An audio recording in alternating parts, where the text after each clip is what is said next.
A forgatást 7 nap alatt 5 költözéssel megcsináltuk, úgyhogy kőkemény volt, tehát ilyen napi 17 óra, és a teljes vizuális részt azt én csináltam.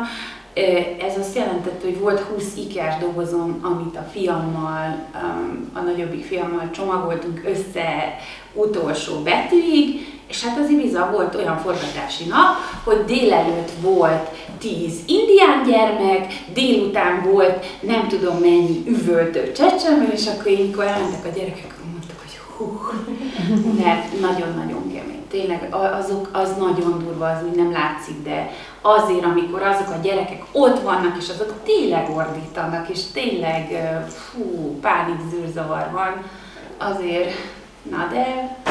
Hát nagy támogatást kaptunk a 2 kastélytól, meg Sors Zoltán polgármestertől, aki ingyen és bérmentve ideadta nekünk a kultúrpalotát, az akkor még felújítatlan kultúrpalotát, de csinált nekünk egy olyan dolgot, amit nem tudtunk volna azt a mai napig is fizetni, hogy egy darúval bevilágította az üvegablakokat. Nekünk kellett egy art décós, a Szivágyi kastélyhoz, ott nincs semmi. Most a férjem elment Szivágyra, Karola nyomába, és mondta, semmi, tehát egy kő nem maradt meg a Szivágyi kastélyból, és hát még ott 20-valahányban, még miután Karoláikat kidobták, még Mária királynő kórház működött, de a sajátjukat is szétszették. Tehát, hogy egyszerűen nekem ez teljes mértékig felfoghatatlan. Tehát akkor mi nem a szlovák példát vesszük, hogy mindenfélét feliratoznak, meg mindenféléket kiírnak, de a múzeológia az tehát minden éppen van valójában. Úgyhogy ez borzasztó fájdalmas, mert olyan kincsek pusztultak el, hogy nem igaz. És ott még van még egy érdekes, hogy biztos, hogy láttátok azt a belsőt, ahol nagyon sokszor Karola az afrikai, meg ez a fekete belső. Ez a Bernádi eredeti bútorzata, és ebben az az érdekes, hogy ők jobban voltak Bernádival, tehát ők együtt létrehoztak egy közétkeztetési rendszert hadjárváknak, 40 000 gyerekről beszélünk. Úgyhogy ez egy külön öröm volt, hogy ugyan nem a Karola bútora, mert a Karola bútora az egy hévízi családnál van, aki nem jelentkezik, bármit is teszünk vagy nem teszünk, de hogy egy olyan bútorban játszottunk, amivel elvileg vagy nagy valószínűség szerint érintkezett, vagy legalább járt benne. És esetleg nem is folytatás nem lehet, gondolom, de hogy hasonlóra gondoltál-e, hogy ez most csak egy ilyen egyszerű alkalom volt, mert hogy például nekem, mint a Kárnoki kastélyban egykor dolgozónak, nekem is eszembe jutott, hogy miért nem lehetne másnak az életét is, vagy hát, hasonló felvetették nekünk, meg az a helyzet, hogy nagyon most kellene, addig, amíg mindenki lendületben van, meg most elég jó eredményeket értünk el, mert bejutottunk az 5 legjobb hasonló kaliberű dokumentumfilm közé, csak az az igazság, hogy mindenki borzalmasan, tehát ez a csapat iszonyúan el van foglalva. De be fogunk adni, és Erdélyi Nagyasszonyt fogunk beadni, de még azért nem akarom elmondani, hogy kicsoda, mert még mi se tudjuk, de itt még ugye a Cserényét látom ott, na ő is benne van tehát hogy ő is benne van a jelöltek között, de még mások is vannak, tehát hogy most azt nem tudjuk, hogy időrendben, vagy a feldolgozottság nyomán, meg nyilván vannak egyéni preferenciák, de mindenképpen fogjuk ezt folytatni, mert szerintem kár lenne ezt most így hagyni. Nem tudom, azért ez egy ilyen elég nagy, és azóta én még forgattam egy olasz játékfilmet, ez egy szörnyen minden szempontból igénybe veszi az embert. mert soha nincsen annyi pénz, hogy valóban mindent biztosítsunk. Tehát mi ebben a filmben, amire nagyon nagy hangsúlyt, és ez elvitte a pénzünknek a 95%-át, hogy a technika az a csúcs volt. Tehát ott nem spóroltunk egy fillért sem. Minden egyébben spóroltunk. És hát ez persze, ez főleg az, hogy az emberek a végtelenségig dolgoztak. Tehát, hogy ez már nem is tudom, már fejre álltunk magyarul. Te már voltál egy pár ilyen közösség találkozón is, egy pár helyen már le is vetítették ezt a filmet. Milyen visszajelzések vannak, hogyan viszonyulnak az emberek a filmhez, vagy hogy te így tudnál mondani ezzel kapcsolatosan? Én őszintén elmondom, hogy amikor először elkezdtem nézni, akkor néztem, hogy jaj, jó, egy történelmi dokumentumfilm, hát akkor jó, dokumentumfilm kihangsúlyozza, de úgy el tud varázsolni végig, valószínű, hogy a színészek segítségével is, illetve az, hogy te is elmesélsz ilyet, olyat, szerintem nagyon varázslatos lesz a dokumentumfilmből. Hát most szerénykedhetnék és mondhatnám azt, hogy jaj, nem igazán, de például volt egy nagy cirkusz Csíkszeredában, mert ott valahogy összekavartunk, mert Farkas is szervezett, és én is szerveztem, és Kata is szervezett, és egyszer csak felébredtünk 3 vetítéses. Aztán én mondtam, felhívtam Sógor Enikőt, mert ő akart velem beszélgetni, és mondtam, hogy Enikő, ne haragudj, ez a film nem bír meg 3 vetítést. Nem, de azt mondja, ó, legyen, és aztán, ha nem lesz senki, ketten beszélgetünk. És a harmadik vetítésen is benn volt, hogy 300 ember, meg ilyenek vannak, hogy Sopronban meghívtak előadni a Bánfi konferencián, ott vagy 4 sor néni megjelent, és Tóth Imre kérdezi tőlem az igazgató, hogy ennek soha nem jöttek semmilyen konferencián, mi van itt? Hát mondom, én nem tudom, de nekem mind írtak Messengeren nénik, akik látták a filmet, és azt mondja, de hát itt Bánfiról lesz szó, nem Karoláról, mondom, figyelj, a végírás közepére beszúrok 3 mondatot, és jöttek, és fel is szólaltak, mikor ott volt lehetőség, akkor mondták, hogy ők azért jöttek, mert az mindenki el volt csodálkozva. Úgyhogy nagyon érdekes, rengeteg kérdést kapok, rengeteg ajánlatot ilyen, hogy nekünk is van egy bárónőnk, és az a bárónő ezt csinálta, akkor mástól kapok, hogy nekünk is van egy ápolónőnk. Szóval nagyon érdekes, hogy úgy, tehát, hogy jönnek, és érdekes történetekkel, és vannak olyan történetek, amik viszont becsatolódnak a filmbe. Tehát olyan is volt, hogy nagyon értékes dokumentumokat kaptunk, megkaptam egy olyan iratot a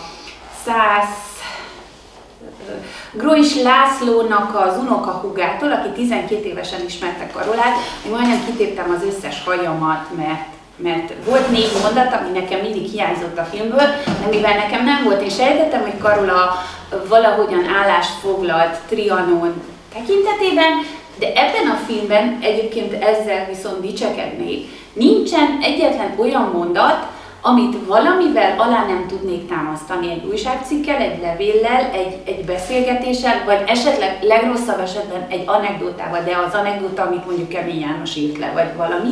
Tehát én semmi olyat bele nem tettem, vagy a szájukba nem adtam, mondjuk 1-2 fél mondaton kívül, amit inkább a hangulat kedvéért megengedtünk magunknak, de azt is próbáltuk, hogy valahogy ami nem lenne alátámasztva. És megkaptuk azt a dokumentumot a Marosvásárhelyi vetítés után, amiben ő leírja, hogy soha nem látta Karola nénit sírni, de hogy sírt, és azt mondta, hogy Erdély elveszett. Szóval, hogy őt borzasztóan, tehát a sírásig menően megviselte, és úgy érezte, hogy ezáltal itt van a világvége, és még az is, hogy akkor ennek ellenére eszébe nem jutott, pedig rengeteg külföldi kapcsolata volt, hogy elhagyja Erdélyt. Tehát ez benne volt meg. Még benne volt egy dolog, ami szerencsére végül is pozitív visszaigazolás volt. Tehát nekem ment ez a történet, hogy ő a gyermeke halála miatt ezt a fekete-fehér, meg nem csak fekete-fehér, de ez az art dekós, ilyen visszafogott színvilágú valami, de közben jött a grafikus, jött a kolorista, jött mindenki, hogy szín kell, de nem lehet, tehát nem tudunk fekete-fehér filmet, nem is akarunk fekete-fehér színt. és akkor mi legyen a szín, és én őrültem meg attól, hogy én nem szeretnék, tehát az úgy majdnem biztos volt, hogy nem a piros, tehát hogy nem fog nagy piros háttereket, színeket, stb. És akkor végignéztem a grafikáit, és elég sokszor harangvirág megjelent, mint motivum, írásaiban, képein, nem tudom, és akkor ezt a nagyon halvány lilát, olyan levendulás szint, azt úgy, és akkor az beúszott a plakátra, és nem tudom is. Mondom, ha egyszer ki kell a sírjából Karola, és fejbe jut engem, meg fogja közölni velem, hogy ő a lilát nem szereti, akkor mi van? Ez komolyan így megül, és ott írta, ez a Leánka írta, hogy Karolának a kedvenc színe ez a halvány lila, az ágynemű is ilyen színek voltak, és a hotelei ilyen lilák voltak, és azon fekete iriszek voltak, úgyhogy akkor megnyugodtam, hogy na, akkor ezzel nem lesz most baj. De végig, tehát az ember én mai napig is kutatok, mai napig is jönnek új vonalak, most éppen egy könyvhéten megjelent naplót, valamelyik Betlen naplóját vadászom, mert állítólag Bornemiszzával nagyon jóban volt, és akkor ott leírnak egy csomó történetet, úgyhogy ez nem az, hogy akkor ott lezártuk a filmet és vége, hanem igen, és nagyon sok jó kérdést kaptam a nézőktől, tehát tényleg volt olyan, hogy azt mondtam, hogy na bocsánat, majd írok Messengeren, vagy valami, nem tudom. Vagy például amikor a filmnek a másik rendezője, Berta Livia, azt kérdezi tőlem, hogy mondja meg számszerűen, hogy Karola milyen összegben jótékonykodott. Én komolyan vettem a kérdést, 4 napig gyűjtöttem és próbáltam átszámolni a nem tudom hol alapított árvaháznak a szobája, meg a nem tudom.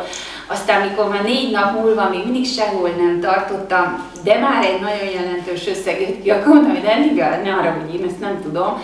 Viszont rájöttem, hogy ez egy nagyon-nagyon jó feladat. Nyilván nem fogjuk tudni feketén-fehéren pontosan ezt az összeget, de szerintem egy komoly, meg biztos, hogy kérnék közgazdásznak a segítségét, tehát azért nagyságrendben egy óriási nagy összeg jön neki, abban biztos vagyok. Tehát, hogy ilyen kis területek, meg elvaratlan szálak, meg mindenféle felbukkan, ami úgy gondolom, hogy jó, mert hogyha érdektelen lenne a film, akkor szerintem ezek a kérdések nem születnének. Nem lennének még kérdések. Nagyon sokszor segítenek a fiaim abban, hogy ne legyek unalmas, hogy ne legyen túl hosszú, tehát amit ők elbírnak, elviselnek, meg érdekli őket, mondjuk mind a kettő ilyen történelem érdeklődésű, az azért jó, vagy volt konkrétan, a nagyobbik fiamtól kaptam tanácsot, amikor a háromszéki honleányokat csináltam, és eredeti fotókat tettem be. De ezek az eredeti fotók, ezekről a honleányokról 80 évesen készültek. És így ránéz a fiam, és azt mondja, hogy hát de mama, te ezekkel akarod a honleányokat reklámozni? És tényleg belegondoltam, hogy Jézus Mária meglátják, és elmegy a kedvük a honleánykorástól, úgyhogy gyorsan megkerestem a háromszéket, hogy lányok, itt van egy ilyen helyzet, tudom, hogy nem vettél részt a 48-as honvédelmi háborúban, de én azt gondolom, amikor már azért volt egy szép nagy anyag, tehát hogy mondjam, azért már kiállítás volt belőle, könyv volt belőle, és azt tudom, hogy a film az nagyon sok embert el tud érni. És én úgy éreztem, hogy ez a történet még így is, hogy mit tudom, én nem tudtam, hogy ez vagy az, meg ott még van a német nyelvű levelezéssel, Batály Biborka ott molyol, meg az olaszokkal sem tudom pontosan 100% hogy mi van. De már egy olyan történet, ami talán megindít más embereket, vagy tehát, hogy bizonyos mennyiségű anyag alatt nem érdemes, tehát úgy gondolom, de van már az, ahol úgy megérzi. Tehát általában szerintem, ha már van egy könyv és van egy paksaméta kutatás, meg egy becsületes életrajz, akkor el lehet indulni. 20 év muzeológia után vagyok, nekem vannak olyan nagyon komoly tudós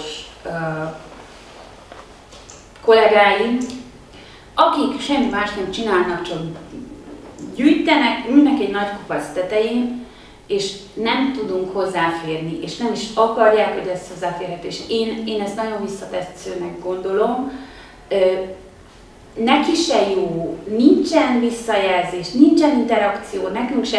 Szóval én a másik oldalon álltam, minket utáltak, voltunk be 3-an, akik állandóan mindent valamilyen a kerítésre akartuk akasztani, és a gyerekekkel, és akkor ilyen, hogy jaj, ide nem fognak, mondták a színháztörténetében, ide nem fognak gyerekek jönni. Hát mondom, miért nem fognak gyerekek? Hát lehúzza, nem tudom, Bajor Gizinek a... És mondom, s akkor, ha nem jönnek, akkor neked 20 év múlva ki? Milyen nézősereged lesz? A többi kollégái.